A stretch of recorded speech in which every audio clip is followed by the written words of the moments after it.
B क्या है ना। और ये आपका जो रेडियस निकालेंगे हम वर्नियर कैलिपर की सहायता से इस एक्सिस ऑफ रोटेशन का पहले हम इसमें रेडियस निकाल लेंगे और यहाँ पे देखते हैं। अभी हम क्या करेंगे कि आपका ये थ्रेड है, ये थ्रेड को मुझे इसके ऊपर लगाना है। यहाँ पे हुक लगा हुआ है, ये हुक में इसको मुझे फिक्स करना है और इसमें मुझे मास देना है। जैसे कि टेबल में लिखा हुआ है 5 mg, ये 5 mg मास आप पहले यहाँ पे लगाएंगे और फिर उसके बाद इसको जितनी बार लपेटेंगे उतने वो n पर नंबर होगा, ठीक है। तो ये मैंने यहाँ पे निशान लगा रखा है, फिर इसी निशान को देखेंगे। एक बार कंप्लीट हुआ तो एक राउंड, फिर दूसरा, तीसरा, इस तरीके से। ये आपका हो गया 1, फिर 2, 3, 4, 5, 6, 7, 8, 9, ये मैंने इसको 9 बार पूरा काउंट किया हुआ है। तो ये आपका जो एन पर नंबर है हर बार रहेगा 9।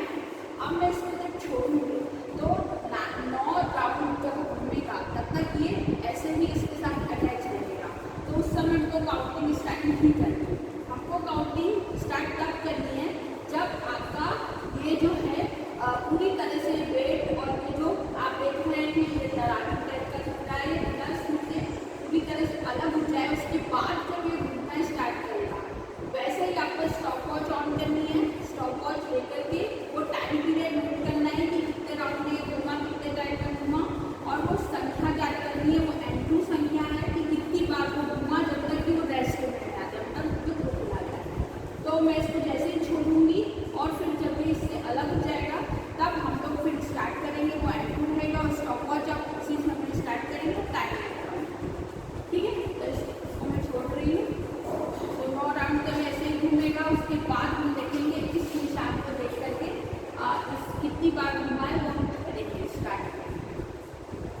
तो 1, 2, 3, 4, 5, 6 इस तरीके से आप देखते जाएंगे और स्टॉप वॉच भी उसी समय ऑन करेंगे और उससे आप टाइम निकालेंगे, ठीक है। अब हम लोग यहाँ पे उसको रखते हैं।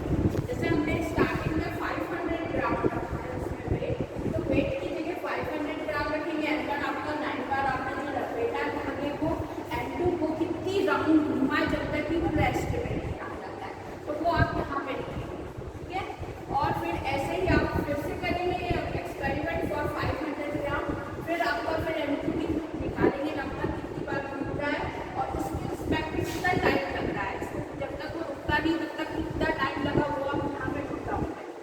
ऐसे आप 3 बार करेंगे फॉर एक्यूरेसी, और जब तीनों को प्लस करके 3 से डिवाइड करेंगे तो इसका मीन वैल्यू आएगा, और यहाँ पे भी तीनों वैल्यू को 3 से डिवाइड करेंगे तो आपका मीन वैल्यू आएगा।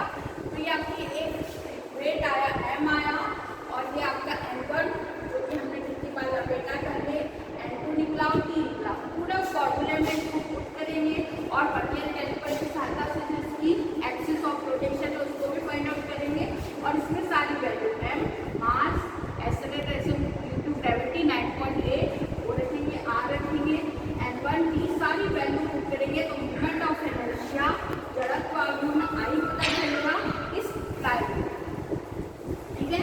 अब हम सेकेंड ऑब्जर्वेशन में वेट को हम थोड़ा सा और बढ़ाएंगे। 500 ग्राम से हम 1000 ग्राम कर देंगे, मतलब 2 बार चढ़ा देंगे। फिर वैसे ही पूरी प्रोसेस करेंगे तो आपका I2 मिलेगा, जड़त्व आघूर्ण